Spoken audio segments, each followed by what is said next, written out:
Chapman Chapman's latest album, Beauty Will Rise, a soundtrack of the pain he and his family have experienced since Maria's passing and the hope they hang on to, there is one song entitled February 20th, a special day in the life of the Chapman family. Steven says it's one they will never forget. February 20th, she says, "Mom, is it true?" February 20th. And just how important that day was. And I think as a parent as well, just the reassurance of knowing that Maria had made that dedication to Jesus, you know, just months before. Yeah, it was an incredible gift that God did give us. As we look back, it was a typical morning. I ended up writing a song about it on February 20th of 2009 on the 1-year anniversary. She was getting ready for preschool, and Maria started asking her mom about God's big house, and said, does he really have a big house? Does it have a lot of rooms in it? And Mom kind of put 2 and 2 together and realized that she went to a little Christian preschool, and they always had a spring program, and they would learn songs. And so Mom thought, I bet she's learning the Audio Adrenaline song, Big House, for her preschool program. And so she said, yeah, you know, God has a big house, and that's where we, you know, get to go live with him when we leave earth, and it's heaven. And Maria said, well, I want to go. I want to go to God's big house, and I want to go see it. And can I go live there? And so Mom just could sense that. I mean, Maria wasn't even 5 yet; she's 4, and but Mom just had the sense she's really intent on knowing about this. So she called me. I sat her up on the kitchen counter so I could kind of get close to eyeball to eyeball with her, and I started talking to her, and just did my best to kind of explain, you know, in 4-year-old terms, well, here's what, you know, why you want to go there. I mean, we are all made to be with God, and you know, that's where we want to be ultimately, is with him. And Jesus, you know, said, I'm going to get a place ready for you to come when you leave this world and this earth. And I said, do you want to talk to God about it? And she said, yeah. And I said, well, let's pray and just tell him, you know, that you want to come there. And I said, you just pray in your words, and then I'll pray for you, and then I'll let you pray and repeat a prayer after me. And so she prayed this just sweet little prayer of her own words, just talking to God and telling him that she wanted to come live with him, and Jesus, come be in my heart. And Stevie Joy, her a few month older sister, also from China, heard us, and she's like, well, I want to go too. So then she hopped up on the counter, and we got to talk and pray with her. It's like an altar call in the kitchen. I know, it was, yeah. We had our own little altar call.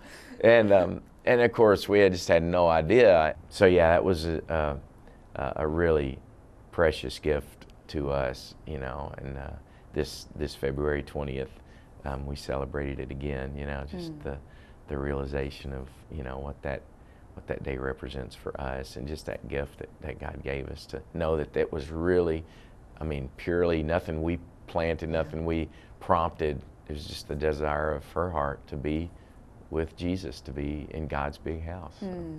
Was it difficult to get back on stage after your family had gone through all of this with Maria? Well, immediately, I didn't know. I mean, we canceled everything, you know, and I didn't know if I would ever be able to, you know, get on stage and, you know, declare these things that I thought I knew about God, because all the rules changed, you know, on May 21st, and everything I thought I knew about him, as my wife says, I think very eloquently, you know, it's like, you know, it all went out the window, and you have to begin to, in a lot of ways, rebuild your faith and decide, what do I keep and what does not, you know, just I can't hold on to anymore, because it does, you know, it just doesn't stand up under this kind of pressure, you know. I mean, so one of the first things is I didn't know if I would ever, you know, feel right singing these songs, writing songs again. You know, just everything kind of stopped. Life stopped, and I didn't assume anything other than we're just going to take a breath at a time, a day at a time, hold on to each other, and try to survive this and trust that God's gonna, get us through and carry us.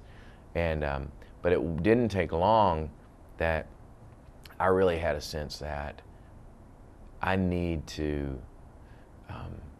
I need to declare this. I need to hear myself, proclaim what I'm anchoring to, and declaring it and saying these things is part of what is going to be the process of having that anchor hold. And when it pulls up, I'm going to drop it again. Even when the psalmist says, soul, why are you so downcast within me? Hope in God. It was this sense of even having to say to myself, wait a minute, you're really beginning to want to give up here. And come on, I could almost picture David.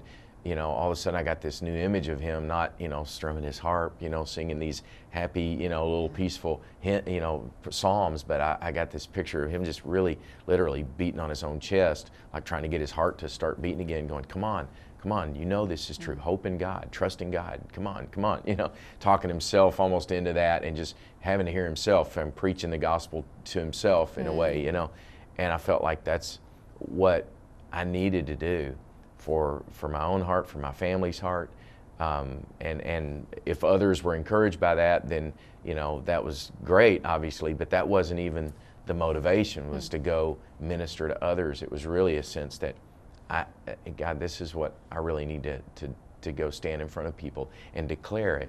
So I dance the Cinderella. But it must have been difficult to sing songs like Cinderella on stage. Yeah, I didn't think I would ever sing that song again, honestly. That was one thing that even when I realized I'm going to do concerts again, I didn't have it even in the set list. I just, told my wife, I said, I don't know if I'll ever feel right singing that song, because it was written for Maria and Stevie Joy. It was inspired by them, and the whole message is, I'm going to dance with them while I had these moments, because I know those moments are, going to be gone before long. I'll blink my eyes, they'll be grown, because I have an older daughter, Emily, who was at college at the time, and so I was writing from that place, and so all of a sudden it just became this, unbearable, song, I thought, and it was really just, again, the way God redeems things, and just the little places He showed up in those early months. And my wife and I kind of call them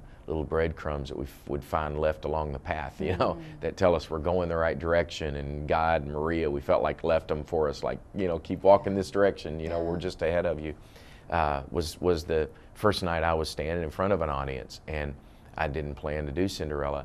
And I got partway through the night, and I just thought, what, if I believe what I've been singing all these years, and if I still believe it tonight, standing in front of these people, if I believe that God is God, and He's on the throne, and He's really in control, and I really am trusting Him, and His promises really are true, and it's either all true or it's all, not, and I can't, pick and choose the parts, right now. It's, do I believe it? Do I believe Him? Do I believe, His Word? And if I do, then this song Cinderella is, it's not too hard to sing.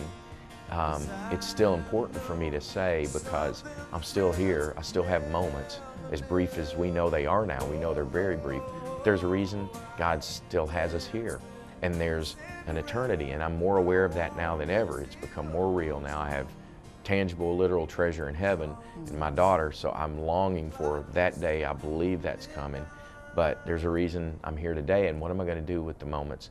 And that's what the song was written about in the first place. Really, to see how God even redeemed that and has given me a new reason to even sing that song was a real gift. The dance will go on.